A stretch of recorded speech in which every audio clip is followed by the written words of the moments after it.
Hey everyone, thank you for joining us once again for Polygon's E3 video coverage. I'm Griffin McElroy. Joining me is my brother and colleague, Justin McElroy. And joining us from E3 is Brian Allgeier and Ted Price from Insomniac to tell us a little bit about Edge of Nowhere, which is a new VR game they announced during the Oculus panel earlier last week. Thank you both for joining us. Pleasure to be here. Yeah, great to be here. So Edge of Nowhere is an Oculus Rift VR game that is set during an Antarctic expedition. And in college, Justin played the role of Roald Amundsen, the famous Norwegian Antarctic explorer, in a production of the hit play Terra Nova. So I guess my first question is, do you mind if he does the rest of this interview in character as Roald Amundsen, beloved Norwegian Antarctic explorer? Please mind. Please mind. mind. He speaks in a different language, yeah. His Norwegian is perfect. I guess my first real question is how do you do location research on the Antarctic, right? If you want to make a video game about London, you go to London, and you We just flew back from Antarctica. Did a lot of. Did you really? No, we didn't. Tan. Very tan. Yeah, very tan. The white, the snow kind of reflects the sun. Well, I've actually done some reading on Roald Amundsen as well as Robert Falcon Scott, their journeys through Antarctica. So it really helps to kind of read the diaries and learn a lot about what was required during those expeditions. Edge of Nowhere is set a bit later in the 1930s, so they had a bit more tech then with like radios and whatnot. And then also watching documentaries helps to a great degree. You can learn a lot about just the locations, the animals. Like I had no idea that there are these sea lions or seals underwater make these really bizarre sounds. It's like it's almost out of like a science fiction movie if you're to hear it. And I want to take that and actually put it in the game. It's so bizarre. It seems like a pretty good setting for it seems like seclusion. Obviously, this is a horror game. It seems like the seclusion of the Antarctic seems like makes a perfect fit for it. Yeah, absolutely. There's a great sense of isolation being out there, and you're certainly battling the elements. So there's that on top of what in our story, what you find out there. This game is heavily inspired by a H.P. Lovecraft novella called At the Mountains of Madness, which featured explorers out in Antarctica where they discover some of these strange mysterious creatures. How does your work on other third-person games, how does that translate over to working on a third-person VR game? Sure. Mention a couple of things. I mean, we've, over the years, felt like we've gotten a really good handle on how to meld great character control with responsive camera. And we had to really relearn how to do that with VR. And Brian headed up a ton of prototypes and experimentation very early on in Edge of Nowhere, where we were taking the more traditional approach, where we control the camera as you're turning a corner, playing all the tricks that we play in games like Ratchet and Clank, and it totally didn't work. Yeah, we had a number of tests where it was really working from an abstract point of view, where we weren't even like looking at explorers in the Arctic. It was just like we had a green guy running through a white box environment. And we just tried so many different tests, and we would get people to rate between 1 and 10 how they were feeling after 2 minutes, 5 minutes, 10 minutes.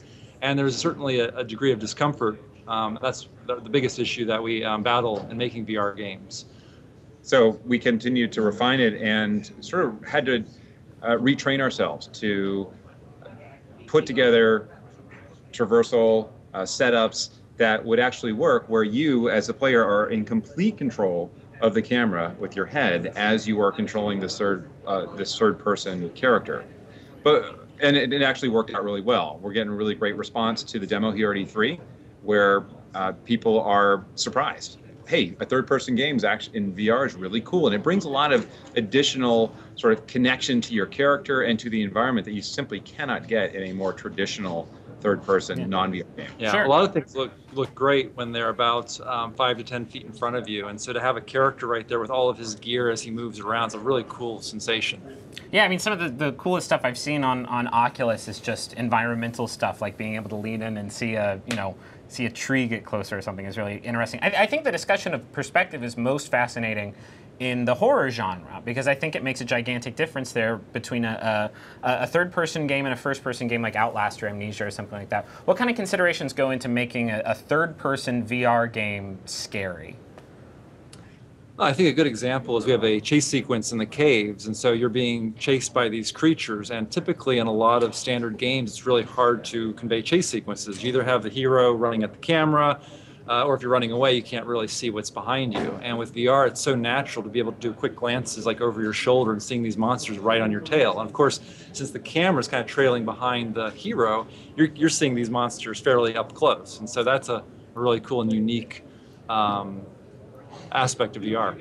I think also being able to look up and down is another thing that we, in most games, you don't do that because you're usually controlling the lateral movement with your right stick. But now, because it's so easy to look up, we can start adding threats above you or hazards below you, and you feel it, right? When you see those giant stalactites falling, or you look over the edge of a crumbling precipice as you're being chased by these creatures, it just adds a lot of tension to these moments. Yeah, I mean, we're actually essentially adding a third appendage to gaming right now with your neck and head, because before that you couldn't be jumping and looking up or looking down as you were moving about. You had to take your thumb off the right stick to do that. But now you can actually be jumping and looking at the same time, and it's really cool.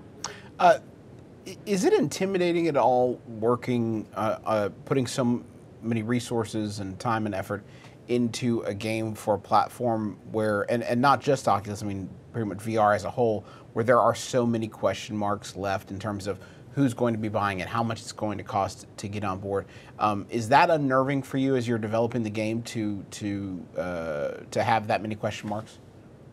Well, I think game development in general is risky. We never know whether an IP that we're creating is going to hit or strike a chord with our audience. I think adding in a brand new platform is something we're familiar with. We've launched on new platforms in the past. We've worked very closely with hardware manufacturers and been heavily involved in sort of their plans. And that when we know more about what, say, Oculus is doing and their plans, it makes us feel very comfortable. But the other thing that really helps is that there is a giant groundswell of enthusiasm for VR in general.